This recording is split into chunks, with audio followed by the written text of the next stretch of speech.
Halo sobat-sobat literasi semua, apa kabar? Semoga teman-teman selalu sehat dan tetap semangat. Di video kali ini kita akan mengangkat sejarah rokok di dunia dan tentunya juga di Nusantara. Dilansir dari berbagai media, Indonesia ternyata merupakan salah satu negara dengan jumlah perokok terbanyak. Jumlah perokok di negara ini cukup tinggi, angkanya mencapai 33,8% dan kemungkinan akan terus naik setiap tahunnya. Data Anggaran Pendapatan dan Belanja Negara atau APBN mencatat penerimaan cukai hasil tembakau pada akhir November 2021 adalah sebesar 161,7 triliun. Ini sungguh sebuah angka yang sangat fantastis. Harga rokok yang terus-menerus mengalami kenaikan dan label peringatan kesehatan plus gambar yang menakutkan tidak serta-merta membuat para perokok berhenti. Masyarakat Indonesia sudah sejak lama dikenal sebagai bangsa yang kreatif. Kenaikan harga rokok yang diikuti kelesuan ekonomi justru membuat mereka menjadi lebih kreatif dan inovatif. Mahalnya harga rokok saat ini tidak lantas membuat orang mengurangi membeli rokok, akan tetapi mereka justru menyiasati bagaimana tetap merokok secara jauh lebih hemat. Saat ini ada banyak orang yang mulai beralih membeli tembakau tingwe. Ini sebutan untuk tembakau eceran yang kemudian dilinting sendiri. Mereka meracik tembakau sesuai seleranya sendiri. Bagi sebagian orang, ini bahkan menjadi celah usaha baru yang menarik, yaitu membuat kedai-kedai tembakau. Pengguna tembakau tingwe biasanya meningkat ketika perekonomian tengah lesu. Merokok tentu saja tidak baik untuk kesehatan, tapi di video ini kita tidak akan membahas sisi medis atau sisi perekonomian dari tembakau. Kita akan membahas sisi sejarahnya saja. Perkenalan manusia dengan tembakau sudah berlangsung sejak berabad-abad lamanya, baik untuk keperluan pengobatan, tradisi, dan ritual kepercayaan. Dalam banyak literatur disebutkan bahwa penduduk asli Amerika atau suku Indian merupakan yang awal mula diketahui menggunakannya. Pada tahun 1492, awak ekspedisi Columbus pernah menjumpai sebuah perahu lesung suku Indian yang berisi muatan di antaranya daun-daun kering yang kemudian hari dikenal sebagai tembakau. Pemakaian tembakau sendiri pertama kali dilihat oleh utusan Columbus di sebuah pantai di Kuba. Di sana mereka berjumpa dengan banyak pria membawa kayu bakar juga bungkusan yang berisi daun pengobat yang sudah dikeringkan. Daun-daun itu digulung dengan selembar daun kering. Mereka menghisap gulungan daun tersebut seraya menerangkan apa yang mereka lakukan bisa menumbuhkan kenikmatan dalam tubuh. Gulungan daun ini mereka sebut tobacco. Di sebelah utara Venezuela bahkan ada sebuah pulau yang bernama Tobago. Pulau ini ditemukan Columbus pada tahun 1498. Nama Tobago diberikan oleh Christopher Columbus berdasarkan nama pipa tembakau di kawasan Karibia.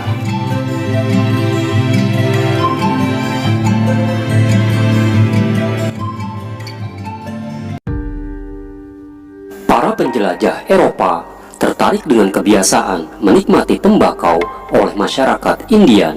Kebiasaan ini akhirnya mereka bawa hingga ke daratan Eropa. Jauh sebelum kedatangan Columbus, bagi masyarakat suku Indian, merokok telah menjadi tradisi dan menjadi salah satu aspek budaya suku Indian yang sudah sangat tua. Penggunaan tembakau oleh suku Indian tentu saja bisa berbeda-beda. Masing-masing suku memiliki caranya tersendiri. Dalam buku Rokok Kretek yang disusun oleh Amin Budiman dan sejarawan Ong Hok Ham, menurut Profesor J. Schlegel, tanaman tembakau bukan merupakan tanaman asli Indonesia. Profesor Schlegel merujuk pemakaian nama tembakau yang semuanya berasal dari perkataan Portugis tabako atau tumbako. Berdasarkan hal inilah ia berpendapat bahwa orang Portugis merupakan orang pertama yang mulai memasukkan tembakau ke wilayah Nusantara. Tanaman tembakau yang bernama Latin Nicotiana tabacum adalah tanaman yang berasal dari daerah Amerika Utara dan Amerika Selatan. Tembakau mengandung zat alkaloid nikotin, sejenis neurotoksin atau racun saraf yang sangat ampuh jika digunakan pada serangga. Zat ini sering digunakan sebagai bahan utama insektisida. Tempo dulu, baik di Amerika sebagai negara asal tembakau, juga di daratan Eropa dan negara-negara lainnya, selain dihisap menggunakan pipa sejenis cangklong, ternyata ada berbagai cara lain yang digunakan untuk mengkonsumsi tembakau. Pada masanya, selain dihisap asapnya atau dikunyah seperti sirih dalam mulut, tembakau juga pernah dibuat semacam sirup dengan atau tanpa campuran gula. Pada abad 16 hingga 17, pemakaian tembakau di Inggris bahkan pernah hanya dengan menciumnya saja. Kebiasaan ini pernah menjadi mode masyarakat Inggris.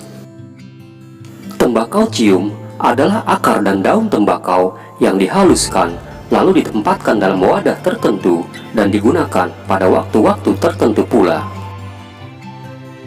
Mereka melakukan hal ini karena pada masanya tembakau dikenal karena khasiatnya yang konon mampu membasmi kuman.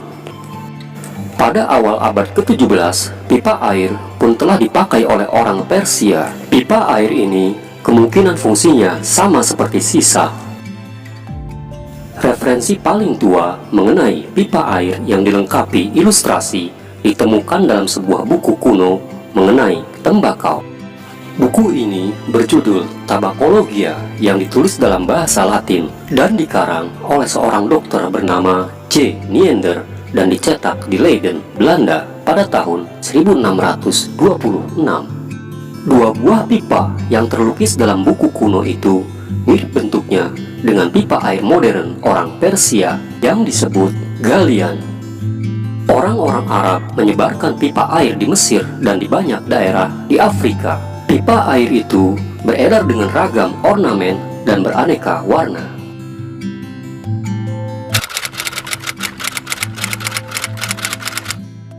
Pada awalnya, orang di Nusantara, Indonesia, hanya mengenal tradisi mengunyah sirih dan buah pinang. Catatan tertua yang pernah ditemukan tentang buah pinang di Nusantara terdapat dalam catatan rahib Buddha dari Tiongkok bernama Chan Wanming. Rahib Buddha ini berlayar dari Kanton hingga ke Boja atau Palembang dan menetap di sana selama beberapa waktu pada tahun 672 Masehi. Catatan tertua lainnya perihal penggunaan buah pinang dan sirih adalah dari musafir Arab terkenal bernama Ibnu Battuta. Pada tahun 1346 hingga 1347, Ibnu Battuta datang ke sebuah kerajaan di Sumatera dan sempat memenuhi undangan perkawinan putra raja di sana. Dalam upacara tersebut terdapat ritual saling menyuap buah pinang dan selembar daun sirih. Mungkin karena inilah di kalangan masyarakat Melayu di Sumatera terkenal istilah pinang meminang. Di Pulau Jawa sendiri, buah pinang sudah dikenal. Di beberapa candi seperti Borobudur dan beberapa candi lain sekitar Prambanan dan Jawa Timur terdapat relief berkaitan tentang sirih dan pinang.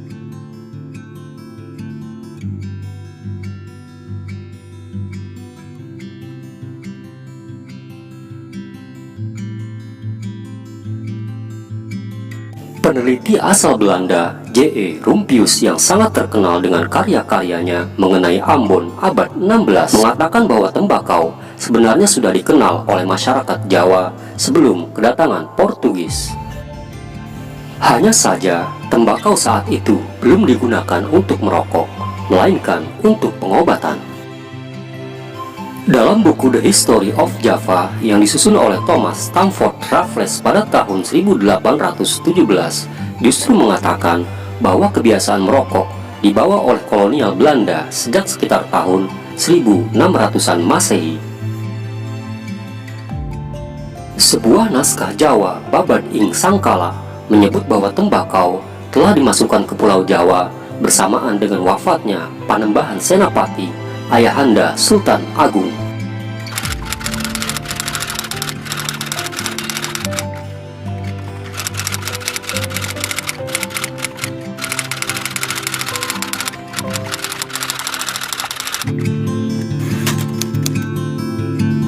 Putusan VOC menyebut bahwa rokok mulai dikenal di lingkungan Keraton Jawa sejak zaman Mataram, era pemerintahan Sultan Agung yang bertahta pada tahun 1613 hingga 1645.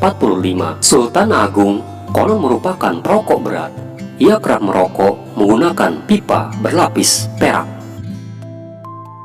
Seorang misionaris, naturalis, dan penulis buku terkenal berjudul Old and New Ost-Indian, Francois Valentin, pun mencatat apa yang pernah dilihatnya di Istana Mataram pada masa pemerintahan Pakubuwono I pada tahun 1703 hingga 1719.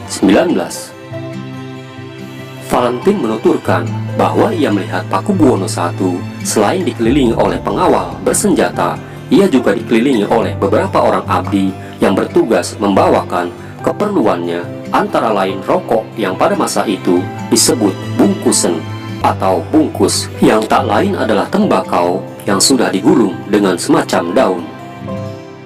Orang Belanda menyebut kegiatan menghisap pipa atau cerutu dengan istilah roken. Ini juga tercantum dalam Kamus Bahasa Belanda Jawa Javans Nederlands Woordenboek yang terbit pada tahun 1901. Dari istilah inilah kelak muncul istilah rokok di masyarakat Indonesia.